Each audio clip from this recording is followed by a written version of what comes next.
जय माता दी नवरात्र स्पेशल की सीरीज में आप लोगों का स्वागत है। आइए। हाय, हैप्पी नवरात्रि। आज है व्रत का 7वां दिन और उम्मीद है आप लोगों ने बहुत व्रत को एंजॉय किया होगा। अब तो नज़दीक आ गए हम लोग व्रत के पारण के लिए, तो आप लोगों ने खूब अच्छी अच्छी डिशेस भी बनाई होंगी। चलिए, उसी श्रृंखला में आज मैं कल मैं आपको कोई वीडियो नहीं दे पाई हूँ क्योंकि मैं एक कीर्तन में थी। अपने भजन का एक वीडियो दिया था तो शायद आपको पसंद आया होगा। आज मैं बनाती हूँ आप लोगों के लिए इडली और सांभर, यानी व्रत की इडली और सांभर। अरे व्रत है तो क्या हुआ, साउथ इंडियन डिश तो चलेगी ना। तो आइए बनाते हैं।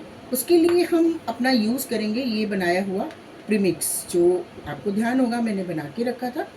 अगर आपसे ये रेसिपी मिस हो गई है, आपको ये रेसिपी नहीं मालूम है, तो हमारा जो नवरात्रि स्पेशल का पहला यानी पहले व्रत का जो वीडियो है उसमें ये रेसिपी दी हुई है। अगर वहाँ पर भी आपको नहीं मिलती तो मैं इसकी रेसिपी डिस्क्रिप्शन में लिंक दे दूँगी, आप वहाँ जाकर इसकी रेसिपी ले सकते हैं। और ये प्रीमिक्स बहुत काम आने वाला है। ज़रूरी नहीं कि नवरात्र व्रत ही हो, आप किसी भी व्रत के लिए ऐसा प्रीमिक्स बनाकर रख सकते हैं।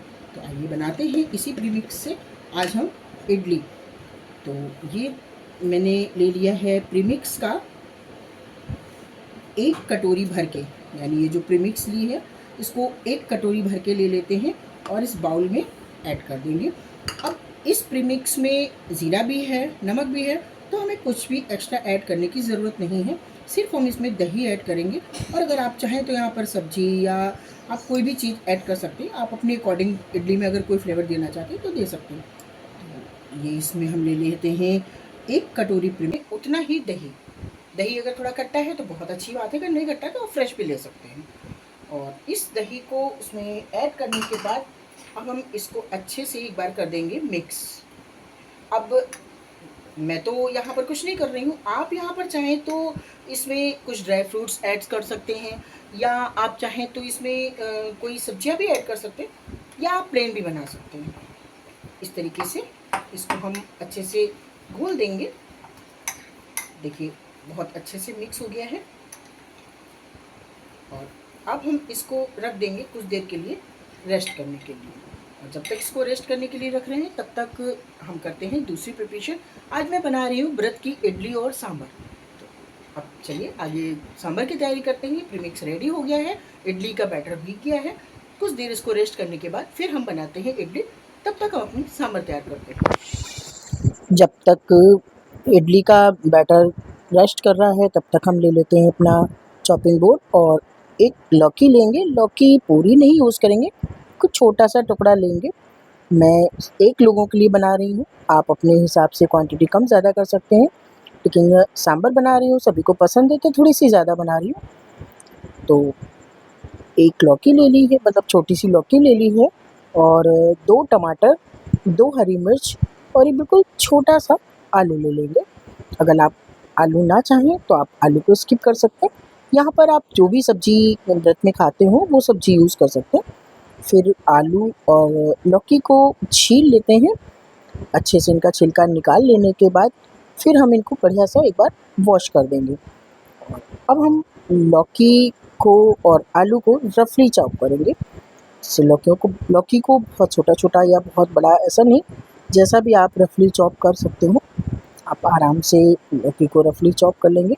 और ये जो व्रत की सांभर बना रहे हैं, उसको आप मतलब खाली ज़रूरी नहीं है कि सांभर के ही तौर से खाएँ, आप अपनी कोटू की पूड़ी के साथ भी ऐसा बना सकते हैं, बहुत टेस्टी लगती है। आलू भी रफली चॉप हो गए हैं और उसके साथ हरी मिर्च जो ली थी उनको भी चॉप कर देंगे, उनको थोड़ा छोटा-छोटा कट कर लेंगे।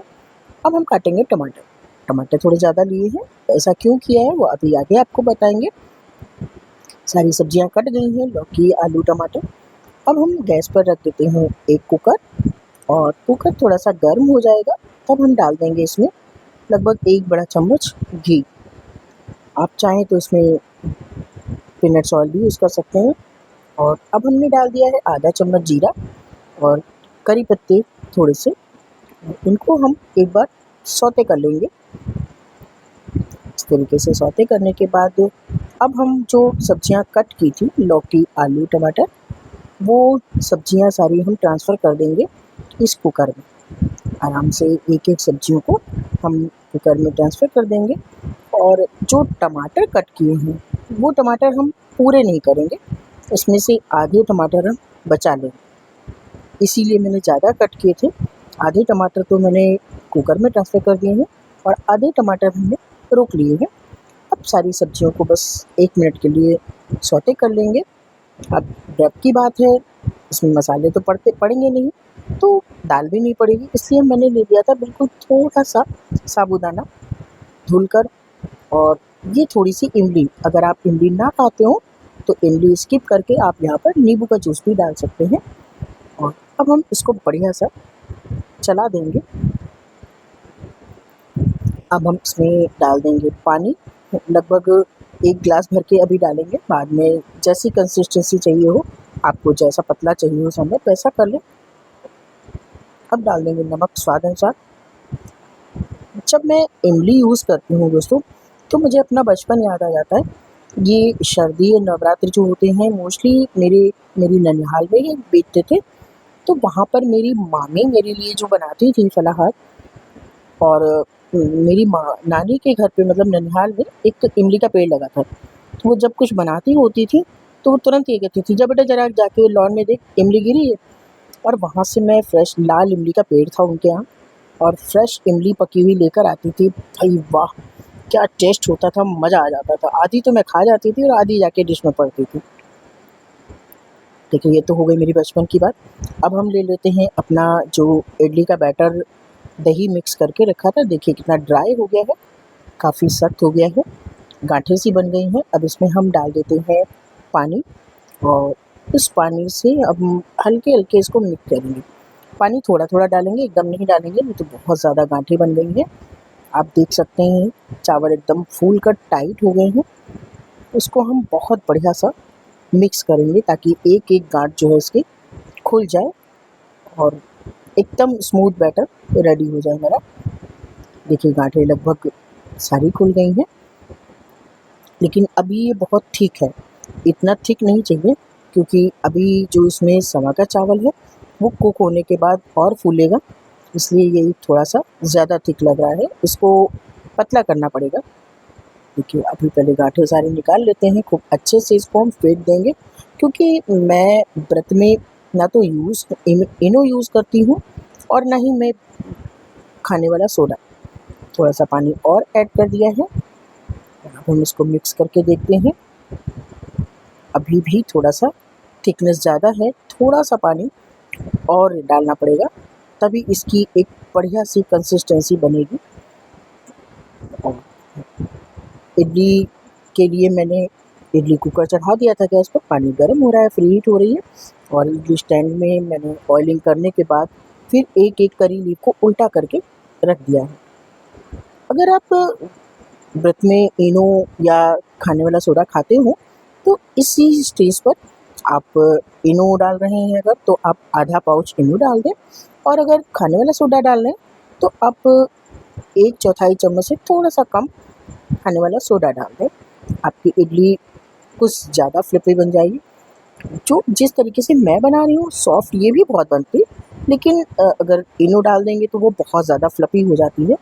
लेकिन मैं व्रत में इनो नहीं यूज़ करती हूँ, ना ही मैं खाने वाला सोडा यूज़ करती हूँ।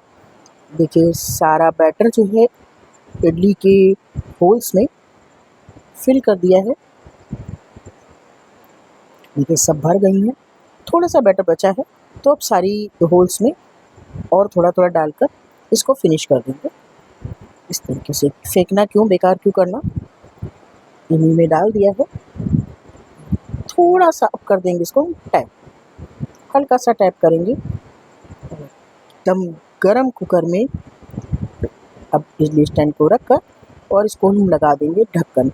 लगभग 15 से 20 मिनट तक इसको पकने देंगे क्योंकि ये समा के चावल की इडली है, तो पकने में थोड़ा-सा टाइम ज़्यादा लगता है, बशर्ते सूजी की इडली बहुत जल्दी बन जाती है। और ये देखिए मैंने कुकर खोल कर देखा है, सब्जियां सारी कुक हो गई हैं, बहुत अच्छे से गल गई हैं और खुशबू बहुत अच्छी आ रही है। आप एक बार ऐसे बनाकर देखें, दीवाने हो जाएंगे, हर व्रत में आप इसे बनाना चाहेंगे। और इसमें सारे न्यूट्रिशंस हैं, कोई मसाले नहीं है, खाने में तो इतनी लाजवाब है कि बता नहीं सकते, और बनाना बहुत ही आसान है। देखिए इस कंसिस्टेंसी का रेडी हो गया है, लेकिन अभी ये बहुत ठीक है, इसको हमें पतला करना पड़ेगा। अब हम इसको निकाल लेते हैं अलग बाउल में। इस तरीके से सारा अलग निकाल लेंगे बाउल में। अब अगर यहाँ पर आप गरम मसाला यूज़ करते हैं व्रत में, तो आप गरम मसाला यूज़ कर सकते हैं। मैं गरम मसाला नहीं यूज़ करती हूँ, तो मैंने नहीं किया है। थोड़ा सा आप आधा चम्मच गरम मसाला यूज़ कर सकते हैं। सेम कुकर को गैस पे रखकर डाल देते हैं 1 चम्मच घी और 1 लाल मिर्च और थोड़ा सा जीरा और थोड़ी सी करी पत्ते वापस से ऐड कर देंगे। अब ये सारी चीज़ों को तड़क जाने देंगे। और अब जो टमाटर बचा के रखे थे, जो आधी टमाटर बचा के मैंने रखे थे, वो टमाटर अब हम इसमें ऐड कर देंगे। यानी अब अपनी सांभर में लगाएंगे हम बघार। इस तरीके से इसको बढ़िया से चला देंगे। अब हमें टमाटरों को सॉफ्ट होने तक कुक करना है, तो इसलिए हम इसमें अब डाल देंगे थोड़ा सा नमक। हालांकि सब्जी में नमक पड़ा हुआ है, लेकिन टमाटर को गलाने के लिए थोड़ा सा नमक और ऐड कर देंगे। और अब हम इसको बढ़िया से चलाकर और थोड़ी देर के लिए ढक्कन से ढक देंगे, ताकि ये टमाटर बहुत जल्दी सॉफ्ट हो जाए। आजकल टमाटर देशी नहीं आ रहा है, आजकल टमाटर हाइब्रिड आ रहा है, तो उसको पकने में थोड़ा सा टाइम लगता है। देखिए टमाटर एकदम सॉफ्ट हो गया है। 2 मिनट ढकने के बाद खोलकर अच्छे से मैश करते हुए टमाटर को भून लेंगे। इस तरीके से टमाटर को मैश करते हुए बढ़िया सा भून लिया है। ये हमारा रेडी हो गया है बघार। अब यहाँ पर अगर आप धनिया पाउडर यूज़ करते हैं तो आप धनिया पाउडर डाल सकते हैं, और गरम मसाला यूज़ करते हैं तो थोड़ा सा गरम, यानी 1/4 स्पून आप गरम मसाला यहाँ पर यूज़ कर सकते हैं। मैं नहीं यूज़ करती हूँ, तो मैंने कोई चीज़ नहीं यूज़ की है। और वापस से जो सब्जियाँ मैश की हुई रखी थी, उसको हम इस बघार में ऐड कर देंगे। और अब हम डाल देंगे थोड़ा सा पानी, क्योंकि बहुत ज़्यादा थिक है और सांभर थोड़ी पतली अच्छी लगती है।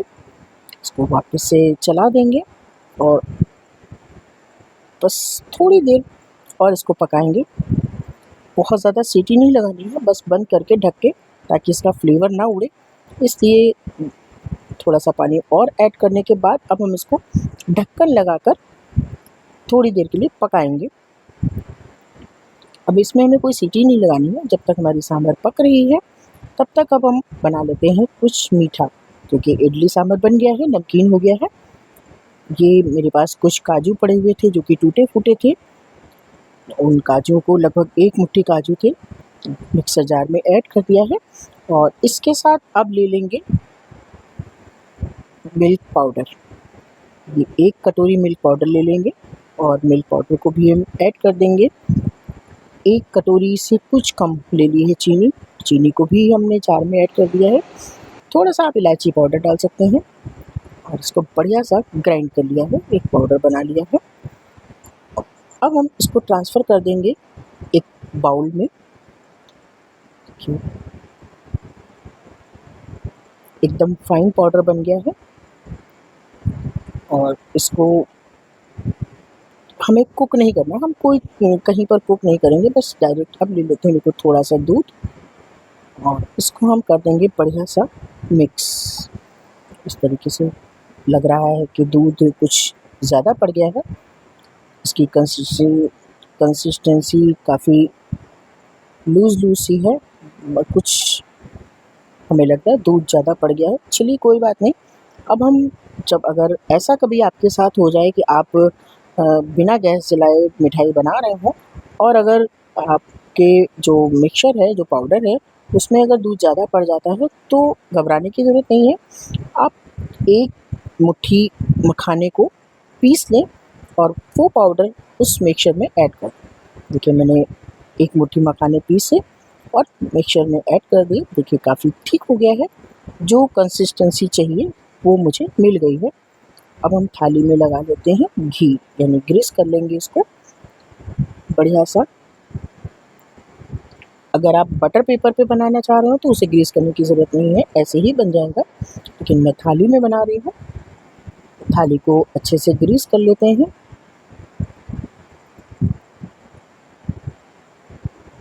जो बना के रखा है मिक्सचर मिठाई का, उसको हम पूरा बहुत बढ़िया सा एक बार चलाकर हाथों से स्मूथ कर लेंगे, ताकि सारे मटेरियल्स जो हैं आपस में अच्छे से मिक्स हो जाए।